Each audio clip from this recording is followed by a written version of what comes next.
Ó, vídeo novo no canal aí. E voltamos aqui com o Samurai das Finanças, o José Cobori. E antes de começar, não se esqueça não, deixe o seu like, se inscreva no canal, acione o sininho de notificações para novos conteúdos. E bora lá ver o que o mestre Samurai tem para nos dizer sobre as finanças. Mas hoje vai ser desigualdade e pobreza são coisas distintas. Que sociedade estamos construindo? Ele traz mais reflexões boas, bem distintas. Bora lá?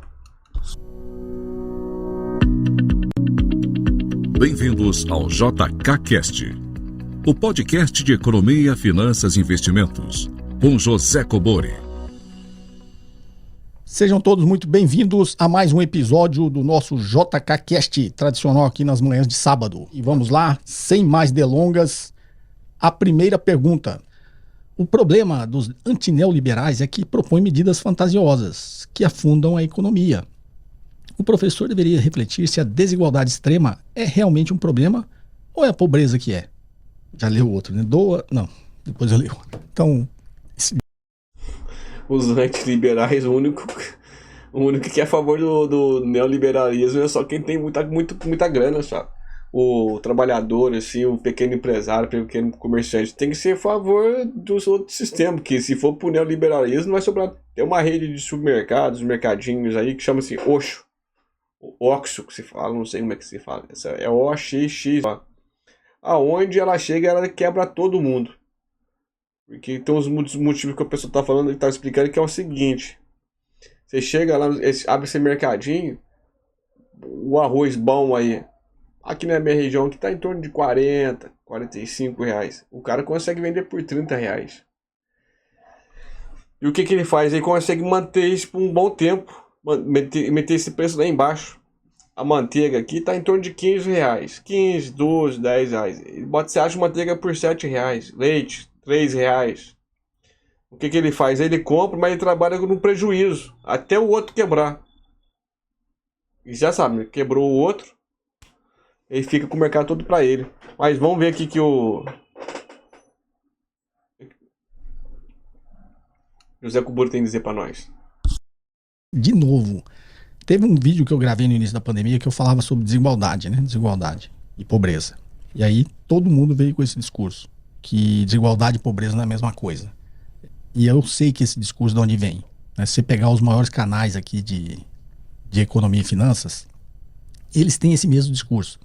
E as pessoas ficam repetindo, né? As pessoas não têm um senso crítico, elas escutam o que está escutando nesses canais, compram, como eu disse no vídeo anterior, é uma teoria que vai de encontro ao que está o beneficiando, né? As pessoas têm essa tendência de autoavaliar, né, aqueles argumentos, aquele discurso que vai de encontro ao que te beneficia, e a pessoa fala, não, isso é realmente o que ele falou é verdade, aí sai repetindo. Ele não consegue ter uma autocrítica daquele argumento, né? Então, esse argumento de que desigualdade e pobreza não tem nada a ver, ele é tão infantil, é tão assim desprovido de análise, né, dos fatos, que não vale nem a pena ficar rebatendo. Eu já fiz um vídeo falando sobre isso. Para quem quiser assistir, chama, se não me engano, na época da pandemia, o aumento dos bilionários, né? Enquanto aumentou a pobreza, aumentou os bilionários, ou seja, aumentou a desigualdade. Eu fiz uma crítica, falei sobre isso e recebi esses mesmos argumentos aqui, né? E quase todo vídeo meu sempre tem alguém falando sobre isso.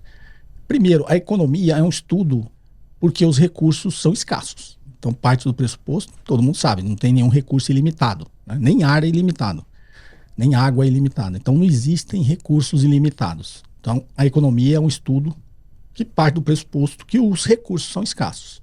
Se os recursos são escassos, não são ilimitados, quanto mais você aumenta a desigualdade, mais se aumenta a pobreza. Quanto mais se aumenta a pobreza, mais se aumenta a desigualdade. Então as coisas estão ligadas, né? Não sei de onde as pessoas tentam dissociar uma coisa da outra. Se os recursos são escassos, ou seja, a riqueza é limitada, se você concentra mais riqueza de um lado, é porque do outro está perdendo. Você está aumentando a desigualdade e está aumentando a pobreza. Nem cabe assim muito argumento, né, de tão... É simples assim, né? Claro, se alguém... Se tem uma pessoa que tem tudo e tem 100 que não tem nada, pobreza e desigualdade. Simples assim. Agora você vai explicar para uma pessoa... Porque também essas pessoas, eles vivem num mundo doente, né? Eles são doentes mentais, só pode ser. Ou são muito canalhas. Picaretas e canalhas. A pessoa que está desprovida de recursos materiais ali, para você se desenvolver é muito mais difícil ela prosperar. Então por isso que a gente tem que, quando você está acabando com a desigualdade, o pobreza vai junto, vai embora junto. Que uma coisa está com a outra. Um país mais justo, todo mundo está equilibrado, tá recebendo a mesma quantia, a mesma distribuição de riqueza. E relativamente, o que acontece? A desigualdade cai. Simples. Se a pessoa tem dinheiro e a outra também tem dinheiro, não é ser bilionário, milionário, não. A pessoa que tem uma casa, tem condições de fazer um supermercado decente, tem condições de ter ir no hospital também com qualidade, ter uma educação que dá para ela dar capacidades mentais para se desenvolver e criar novas ferramentas para modificar a matéria e tornar a vida das outras pessoas mais fáceis. E esse pacote todo, o que acontece? Todos têm. Você vê que não tem, aí não tem a desigualdade mínima, que tem, vai ter uma desigualdade, e a pobreza também vai ser mínima. Mas e outra coisa, do jeito que a gente viu no Brasil, 6 pessoas têm riqueza de 100 milhões de brasileiros. Desigualdade e pobreza total num país desse, chamado assim Brasil. O que o professor falou faz todo sentido. É isso mesmo. Desprovido de qualquer embasamento tem esse discurso da desigualdade e da pobreza, né? Quando ele fala, se a desigualdade extrema é realmente um problema, ou é a pobreza que é? Parece convergir louco, né? Aí tem outro botou aqui, doa todo o seu dinheiro e depois começa a criticar o capitalismo. Você foi livre para construir riqueza e agora você quer defender que o Estado acabe com esta liberdade econômica.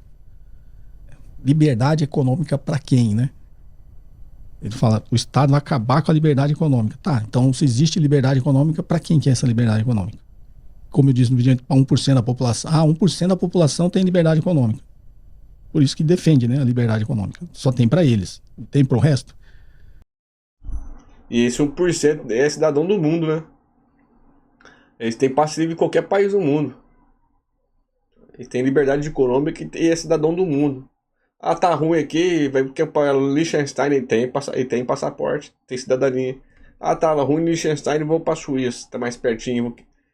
Tem passaporte, tem cidadania. Eu quero ir para Mônaco, ele tem passaporte, tem cidadania. Quero voltar para os Estados Unidos. Tanto a gente tem a confirmação disso aí tão claro aí que foi do Elon Musk, né, que é da África do Sul, é africano, e virou cidadão americano, de uma hora para outra, assim, chegou, pá, e conquistou de uma hora para outra. E tem vários outros casos. No Brasil também tem o Jorge Paulo Lema também, que é suíço e americano também. Eu conheço desses casos assim mais emblemáticos, são esses dois que eu tô na cabeça fresquinho, mas tem mais gente. Esse tipo de pessoa não é cidadão de algum país, não, são cidadão do mundo. Tipo assim, se você quer criticar o capitalismo, você devia ser pobre. O cara só pode criticar o capitalismo se ele for pobre, né? Se ele tiver tido algum tipo de sucesso, tiver atingido uma boa tranquilidade financeira, ou seja, fizer parte desse 1% da população, ele não pode criticar o capitalismo, porque ele se beneficiou dele, né? Então só pode criticar o capitalismo quem não se beneficiou dele. De novo, quem se beneficiou teoricamente desse capitalismo que você colocou aqui? 1% da população.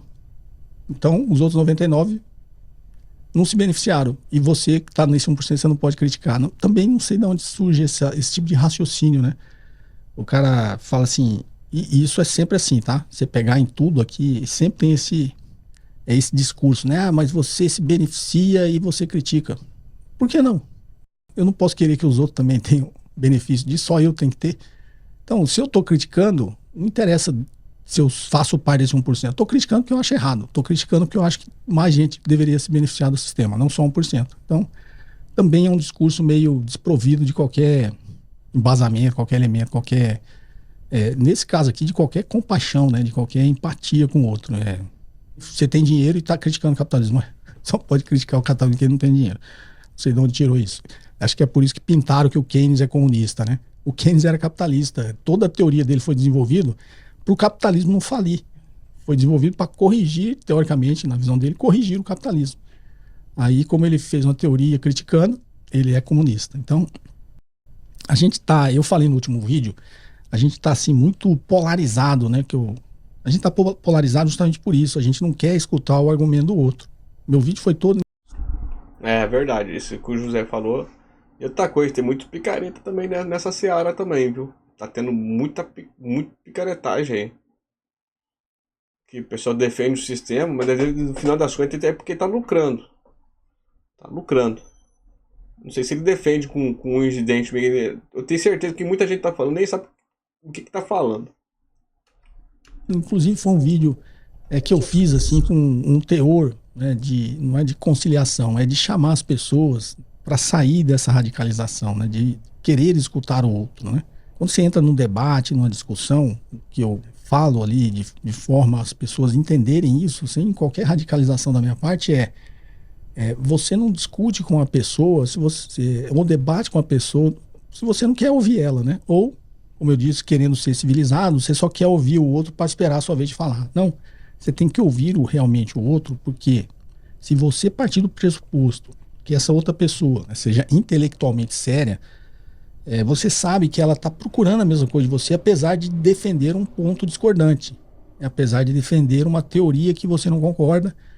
Se é uma pessoa razoavelmente boa, ela está com o mesmo objetivo, ela quer o bem de todo mundo, né? Só que ela defende que vai chegar lá de uma outra forma, e você também quer o bem de todo mundo, você defende que vai chegar lá de outra forma. Então, se o diálogo está nesse sentido, e você começa a escutar o argumento do outro, você vai ser modificado. Assim como outra pessoa, se escutar o seu argumento, vai ser modificada. E vocês podem trilhar, né, de forma a evoluir em direção a esse bem comum, né, que todo mundo deseja. Então, o meu vídeo foi nesse sentido de chamar as pessoas de que se você acredita numa teoria, e o que eu digo é que a teoria está errada, isso é um fato.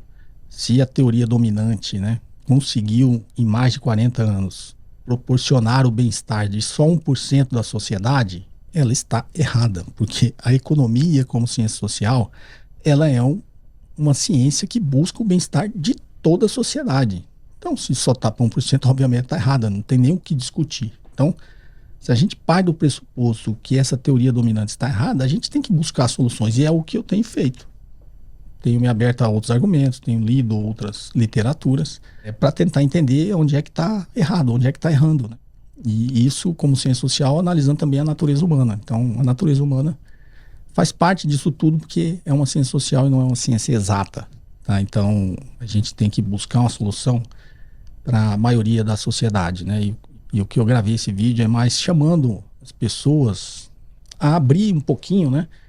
Assim, você não pode olhar para a sociedade só de uma forma estética, né? Então você passa na rua, você vê muita gente, inclusive no Congresso, né? O Congresso, na verdade, é um reflexo da sociedade. Por isso que a gente...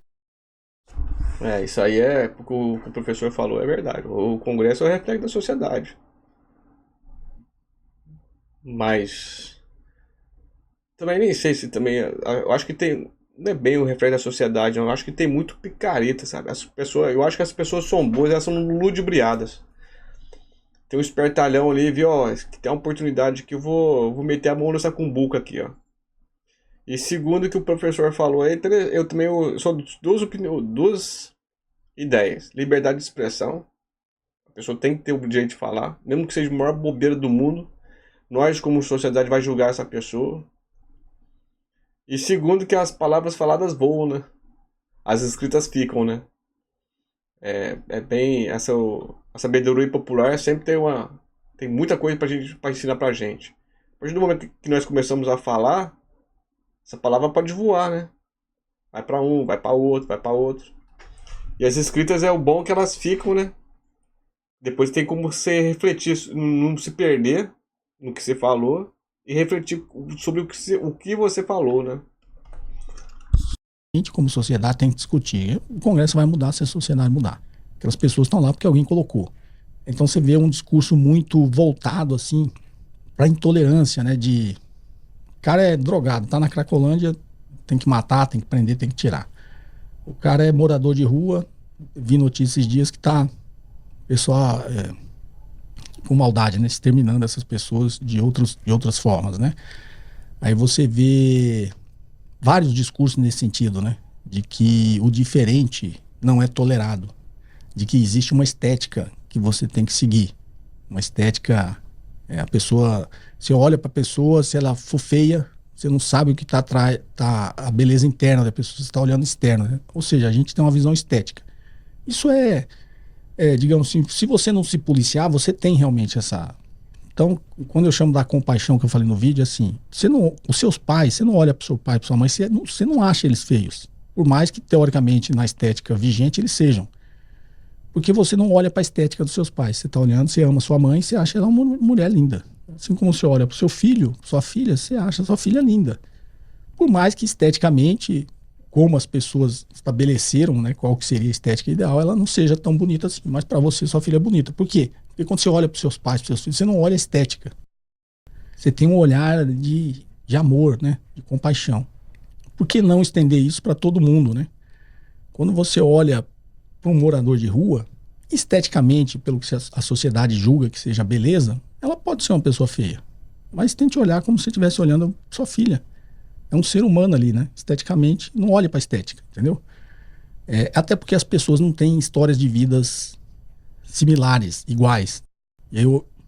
Novamente, eu sempre cito aquele livro do Taleb, né? Chama Iludido pelo Acaso. Ele fala o Iludido pelo Acaso muito mais voltado para o mercado financeiro, né? Das pessoas que ganham dinheiro e acham que foi um mérito dela. Ela é um gênio das finanças e ela ganhou dinheiro e muitas vezes foi uma jogada do acaso, né? Foi sorte. Mas essa parte que ele falou sobre a desumanização do outro é deprimente. A gente tá, como humanidade, tem muita gente boa aí, mas eu tô vendo que às vezes a gente se sucumbe de tanta loucura que a gente ouve ali, tanta besteira, e uma massa cada vez maior tá crescendo, tá apoiando essas bobeiras aí. Mas de qualquer forma, também não sei se é muita gente, mas é meia dúzia que faz um barulho de tanta loucura. E a gente tem que saber respeitar as pessoas, né? Que nem ele falou, pô, o cara quer exterminar morador de rua. Ó, nem sabe por que a pessoa chegou nesse ponto aí. É uma desumanidade total, né? Ainda bem que tem muita gente boa ainda. Muita gente boa. E assim como olhar para a vida como um todo, né? Você que é dentro dessa crítica que eu faço ao que todo mundo chama de meritocracia, né? De novo, esses canais aqui, os maiores canais de finanças, eles pregam esse negócio da meritocracia, que a pessoa só é pobre porque não se esforça. Isso me gera até uma certa revolta, né? A pessoa se esforçasse, né? Se economizasse R$ 50 por mês, se não sei o quê, ela não seria pobre. Ela consegue sair dessa situação. Alguns conseguem, mas é exceção. A gente não pode olhar para a exceção, a gente tem que olhar para a regra. De cada 100, o cara nasceu, não tinha pai, não tinha mãe, vendia balinha no semáforo e depois virou juiz de direito. É mérito dele? É mérito, mas é uma exceção. Então as pessoas tentam transformar a exceção em regra, e não é. A gente tem que tentar melhorar a regra, né, para que todos possam ter a mesma condição de igualdade. Então esses canais, você vê eles fazendo esse tipo de lavagem cerebral, né, de crítica, de meritocracia, e falar que a pessoa é pobre, que não se esforça, me gera uma revolta, porque ao mesmo tempo ele sai de um restaurante caríssimo aqui em São Paulo, aí ele pega a marginal, sei lá, umas 10 horas da noite, 11 horas da noite. Para quem anda na marginal, você sabe o que eu tô falando. Passa um trem do lado, lotado de gente, de trabalhador, que acordou às 4 horas da manhã para poder chegar no trabalho às 7, 8 horas.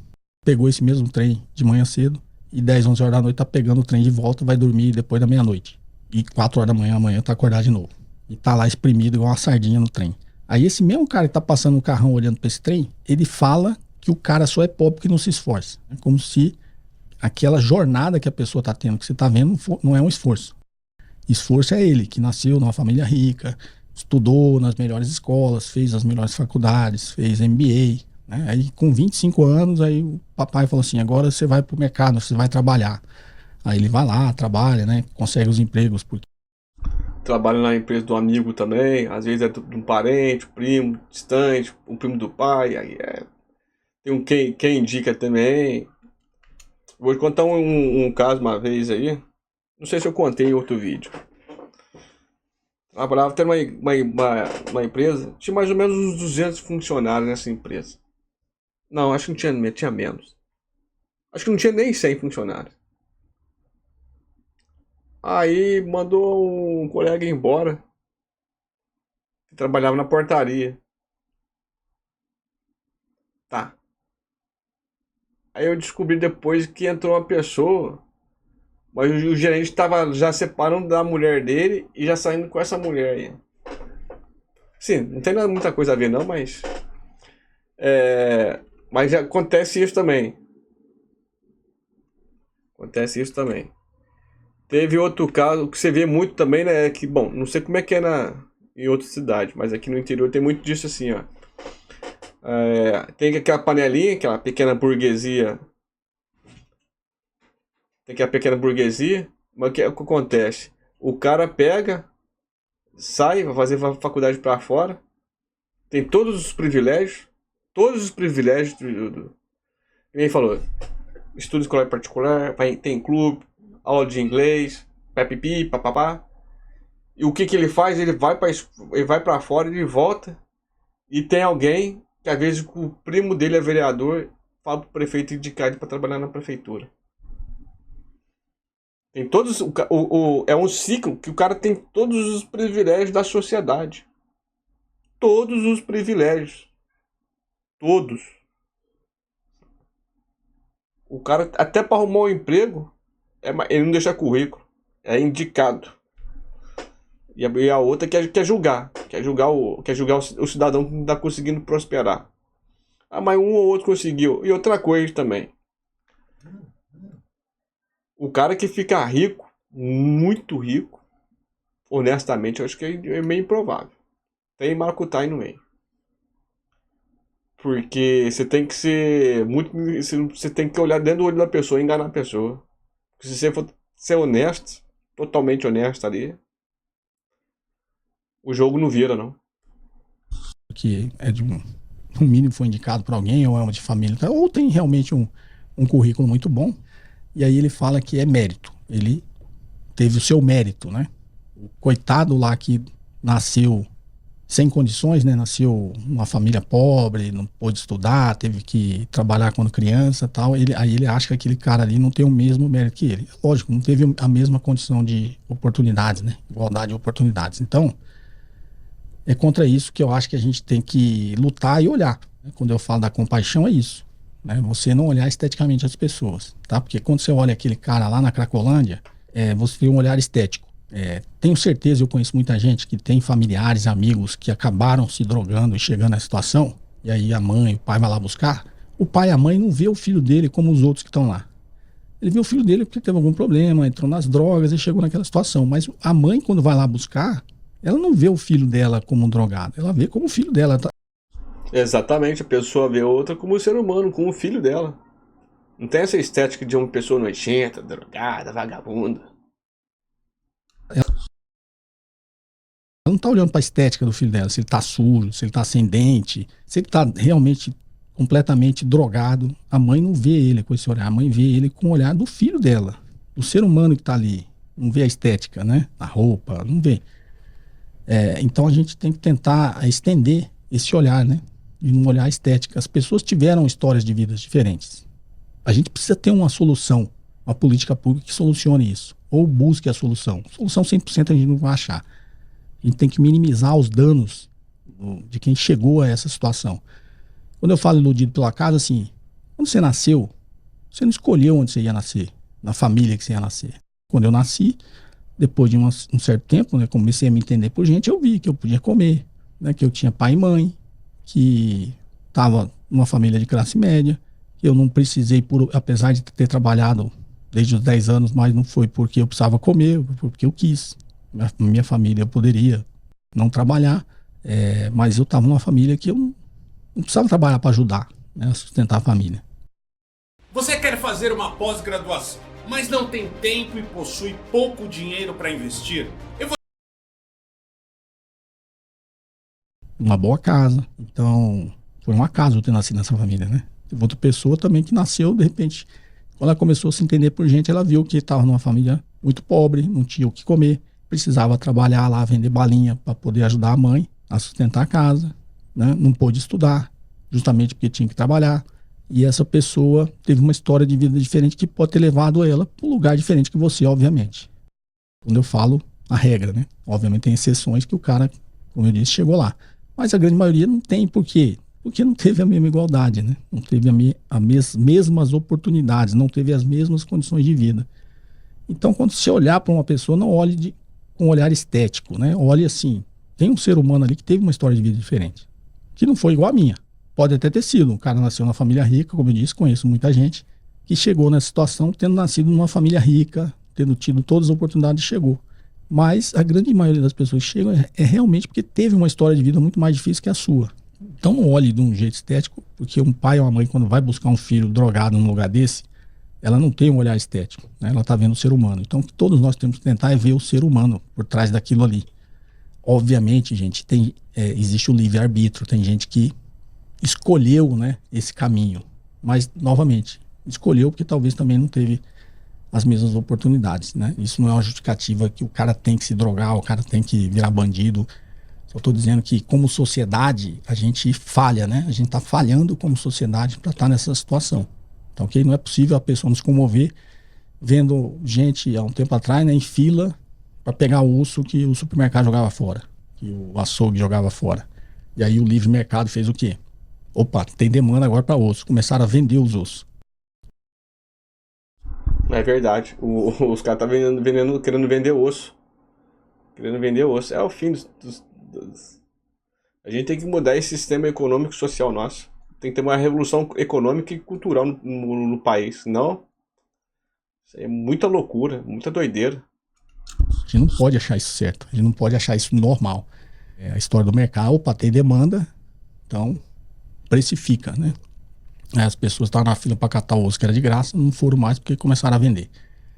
Não é possível a gente não se sensibilizar com isso. E quando eu falo esse discurso, né, que a gente vê refletido nas instituições, no nosso Congresso, né, de muita intolerância com o próximo, né, de esse discurso muito de meritocracia, eu acho que a gente tem que refletir sobre isso, né? Tem uma história do indígena, o conto indígena, né, que o sábio lá da tribo, ele conversando com aquela negócio dos índios, né, educando lá o índio adolescente, o índio mais novo, e na conversa o sábio, falando sobre tudo, obviamente de outra forma, tudo isso que a gente está falando, ele está dizendo que dentro de todos nós tem o lobo mau e o lobo bom.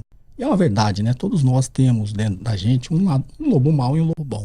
E eles estão constantemente brigando em guerra dentro da sua mente para dizer qual que é o caminho que você tem que tomar, qual que é a decisão que você tem que tomar, qual a posição que você tem que tomar, como você tem que tratar aquela outra pessoa. E, obviamente, o lobo mau é o lobo da intolerância. E aí, certo ponto, no conto, o índiozinho pergunta pro sábio, né? Tá, mas nessa guerra e nessa briga, quem é que vai ganhar? Aí o sábio diz para ele que o lobo que vai ganhar é aquele que você alimentar. Então, eu acho que a gente tem que alimentar o lobo bom, tá? Porque todos nós temos um lobo mau dentro da gente. Se a gente alimentar ele, ele vai ser cada vez mais dominante na nossa forma de ver o mundo. Então vamos, como disse o sábio indígena, vamos alimentar o nosso lobo bom. Tá ok, pessoal? Acho que eu estendi um pouquinho esse episódio aqui, nessas reflexões. Espero que vocês tenham apreciado esse episódio. Um forte abraço e até o próximo episódio. Muito coerente o professor José Kuburi aí, é uma pessoa muito sensata, muito humanista. E vamos encerrar por aqui. Mas antes disso, não se esqueça, se inscreva no canal, deixa o like, acione o sininho de notificações para novos conteúdos. E valeu, pessoal. Muito bom hoje, né? Muito bom mesmo. Valeu!